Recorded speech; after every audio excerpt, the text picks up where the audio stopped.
Hi everyone, I'm Arush from FTC 144 Don't Blink. I'm Wes from FTC Team 3658, the Bosons. And today we're going to be walking through Wes's amazing engineering notebook, specifically his mechanical section and some of the amazing CAD renderings. This is personally one of my favorite FTC bots from the Skystone season, just because of how clean it looks and how much effort the team has put into rendering the bot and creating such detailed CAD drawings. So I'm personally super excited to take a deep dive into kind of their design section and CAD renderings.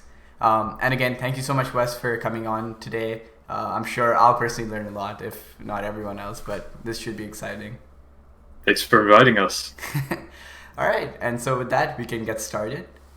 All right, so obviously, like we start off every episode, can you talk to us a little bit about what you do on the team, as well as how your overall Skystone season went? Yeah, sure. So mostly I do a lot of CAD. That's kind of my thing. I used to program, so I still do a bit of programming just to kind of try to fill in the gaps. But yeah, most of what I do is just CAD and designing stuff. We can definitely see that. Yep. And how did your uh, team perform overall in the Skystone season? Skystone was kind of an interesting year for us Mm-hmm. because we had a lot of people graduate in the season before in Rover Ruckus. So we had a really slow start to the season. It was kind of just me doing CAD for like 2 months straight before we even ordered any parts. So we had a bit of a rough start. But as the season went on, we kind of started to refine our robot a bit. Yeah. So by the time state championships rolled around, our performance was pretty good. We had some consistency issues, especially with our lift, Mm-hmm. which was a bit annoying during match play. We knocked over a lot of towers, but overall, the competition went fairly well. We had some issues with our capstone in eliminations, but our alliance partner, 7357, kind of carried. They're really good. Titanium So we tech, ended up, yeah. yeah. So we ended up being winning alliance first pick at state championships. That's crazy good. Yeah. Speaking of 7257, they were one of the first scissor lift bots we saw this season, Oh, and yeah. they had an amazing design at the end. I think they had something that like moved side to Mhm. side when they were standing Yeah. on their scissor lift. So that was like really cool to watch overall. Yeah. Their scissor mechanism was really unique. And then, of course, the gantry helped them a bit, Yep. especially during autonomous to get the stone at the wall. Yeah. Okay. Yeah, but now let's walk through some of the parts in your engineering notebook. So first of all, would you like to talk a bit about the CAD section, specifically with your renders and amazing detailed illustrations? Sure. So in our CAD section, we try to put as many renders and pictures as possible. That's usually really helpful for the judges to kind of see what you're talking about. It makes your notebook more of a multimodal text, which is a lot more effective at communicating messages. So, for instance, if I scroll way down here, uh, we'll get to some sections, such as here, where we were talking about the iteration we went through with our drivetrain. And the main goal of our design section is to show both the iteration we went through when we were working on designing our subsystems, and then obviously the final product and why it's optimized and what's special about it. Mm-hmm. So here you can see we just have a few CAD renders of some early drivetrain concepts. Up here's, I think, the first thing we CAD'd last season. And then down here was the next drivetrain we did. And we also label our images so the judges can see, okay, so that's the top view of the drivetrain. That's the motor out module, as it's called in this paragraph. And that's just an isometric view of the drivetrain. And yeah, so that's kind of how we go about showing iteration is we just kind of walk through the changes we made to the different subsystems throughout the season. Mm-hmm. And at the top, we also have kind of a general overview, and also a table of contents is usually pretty good. It'll help the judges navigate your notebook.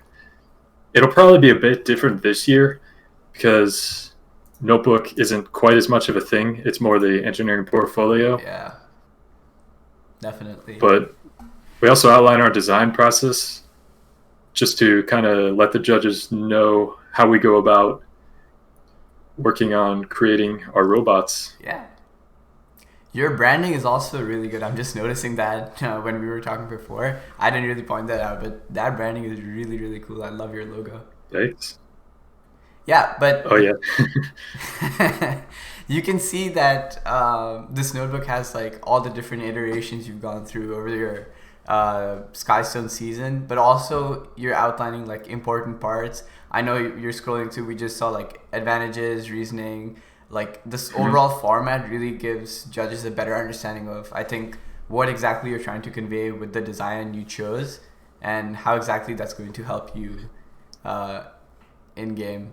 So Yeah, pros and cons yeah. are also a really useful thing. Mm-hmm. Yep, definitely. All right. Our next question is, can you talk a bit more about like the renders and what specific like CAD software you kind of use, and what's your general thing behind CAD? Because I know that's something you said like you do a lot. So Well, last year we used Fusion 360 for all of our CAD, which was really useful because we use Fusion 360 to render because it has a really nice rendering engine. You can make renders like this pretty much with no effort, and you can also do cloud renders, so you can queue up just 15 renders at once, and then in 10 minutes they'll all be done. Really high quality 4K. With an education license, you can do pretty much as many of them as you want.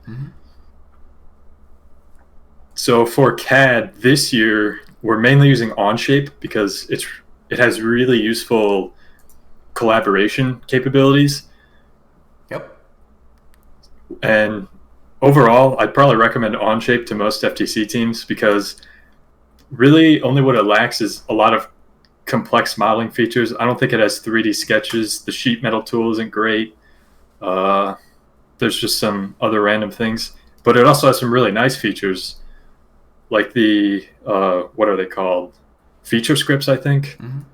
It's community driven, and you can find pretty much anything. Just bevel gear generator, automatic pocketing. I also think Onshape's easier to pick up, like because I personally don't CAD. Like I'm a programmer on my team, and I do a little bit of outreach here and there. But like from what I saw, so my team uses PDC Creo to CAD, and like that has a lot of complex features. But like for people who are just starting out with CAD, it's a bit hard to pick up. At least that's what I've heard. So like I saw a lot of people on the FTC Discord and a lot of other places using Onshape, and I was just seeing like what they're kind of doing, and it's like so much easier to understand than a lot of other softwares. So I think that's definitely a huge advantage with Onshape. Yeah, Onshape is really nice. And when we need more complex features, we usually move to SolidWorks. Got it. And then we still use Fusion for rendering and CAM. Like I think there's not like 5 pages that go by in your notebook without like a solid render. So that's really amazing. Oh yeah, Fusion rendering is amazing. Yep. And as far as overall CAD philosophy goes, when I first started designing, it's really difficult to design things properly, and it can just be really difficult at first for people to learn how to do that. But once you can, I would really recommend getting good at parametric design and just designing things correctly. Like this, actually, I stopped on a good page. This is a good example of a layout sketch. So essentially what we did with this is we based all the parts for our deposit off of it. So then if we needed to change something, say we wanted to change the angle this linkage comes to rest at, then we could just change that value. All the parts in the assembly will just automatically update. It's super easy to make small changes. It's easier in different CAD softwares. It's easy to do in Onshape. Onshape is probably the easiest to do that in. Most softwares support using layout sketches and parametric design and stuff. I know I do it in SolidWorks a lot. That's kind of where I learned how to do it. it can be a little more difficult in Fusion sometimes because of the way the part updates work, you kind of have to manually update everything, which can get a bit annoying. But that's definitely something that can help you optimize your designs a lot more efficiently. Yeah, for sure. All right.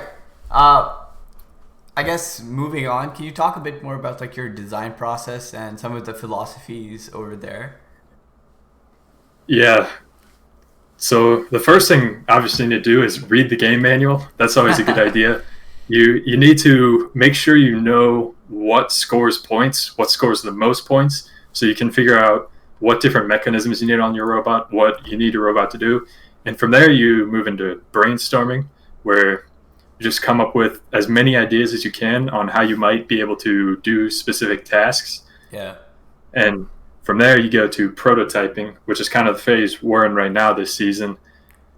You just need to build small things and just kind of figure out how game elements interact, figure out what's going to be hard, what's going to be easy, what works, what doesn't work. And there you can also make a lot of optimizations. Last year with our intake, we built an intake prototype. We were having a lot of problems with the stones.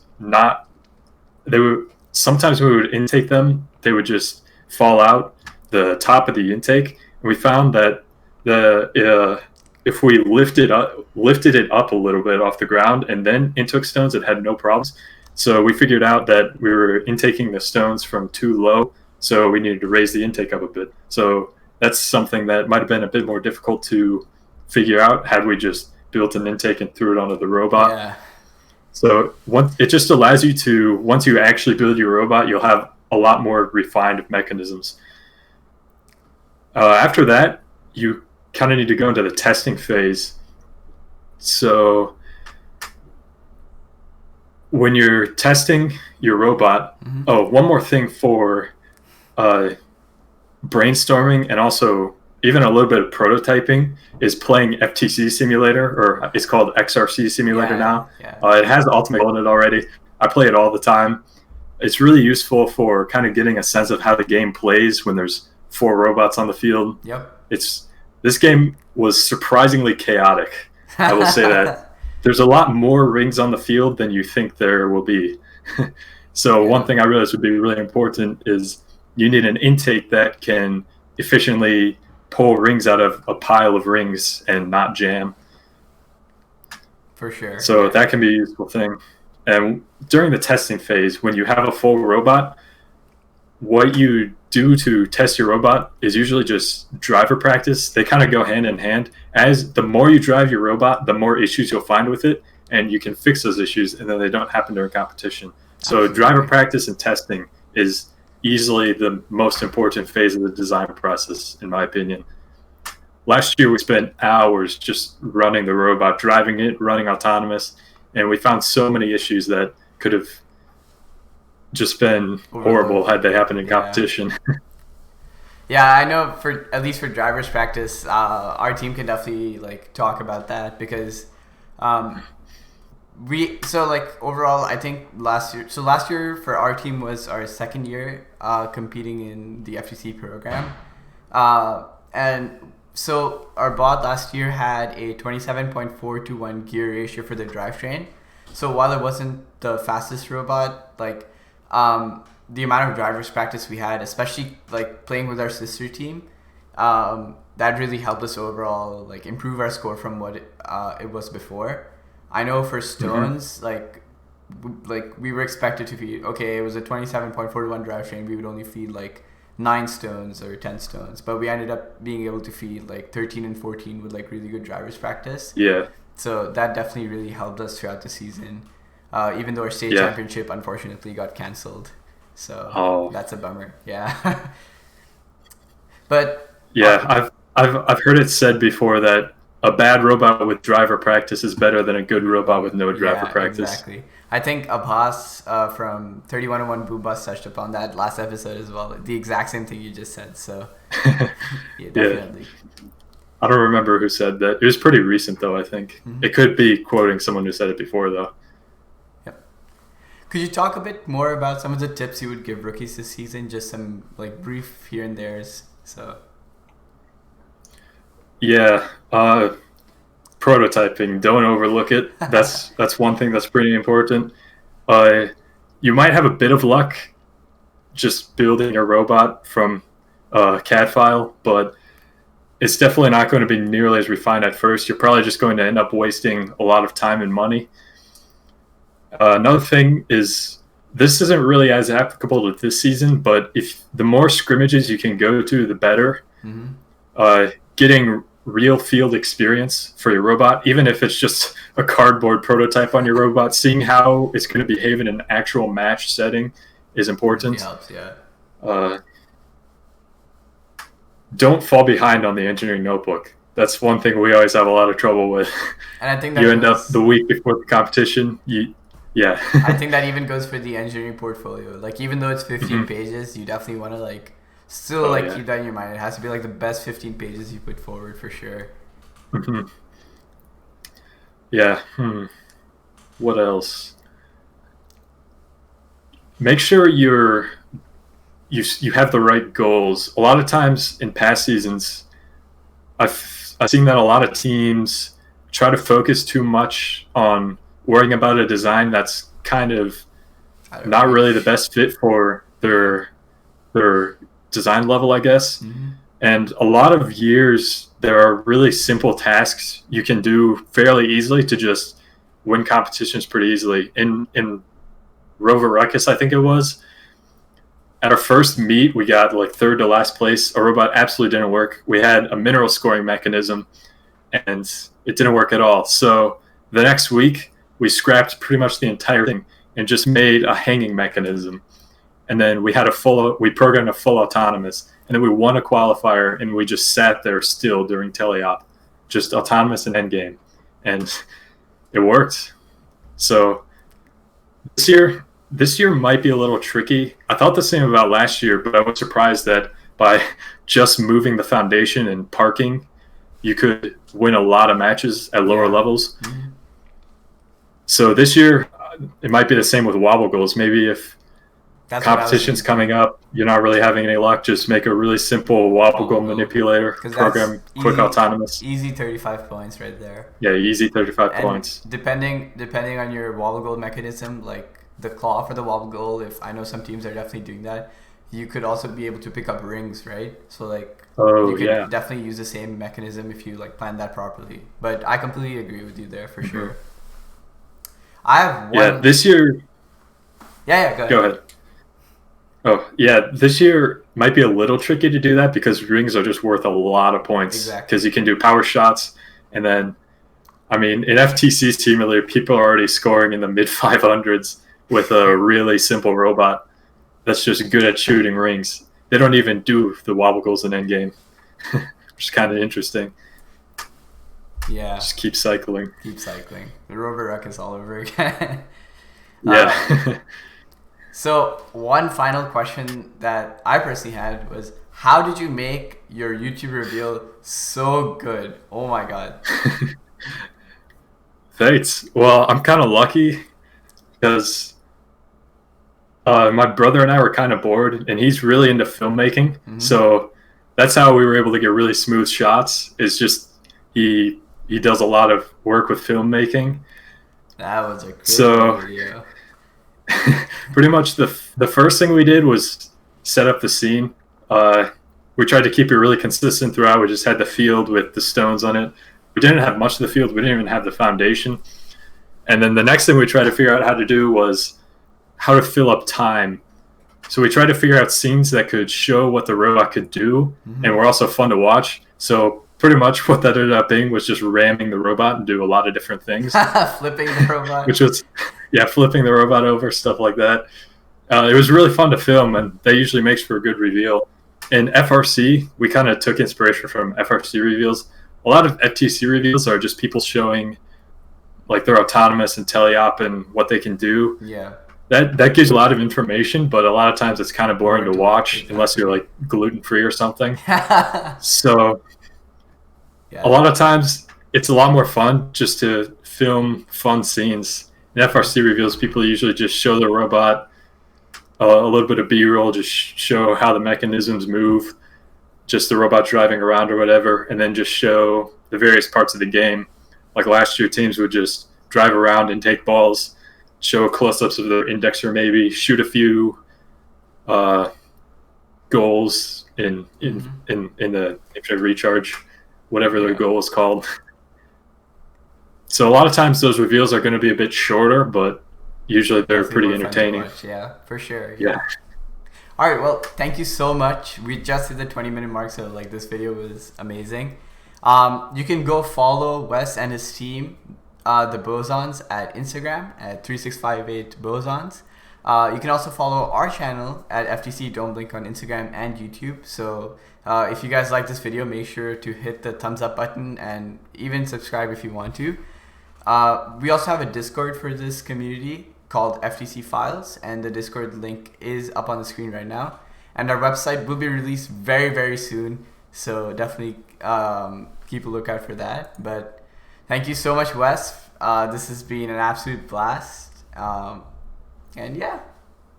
All right. Thanks for having us. Yeah. Make sure you like and subscribe and hit that bell. Yes, indeed. All right. Bye, everyone. Bye.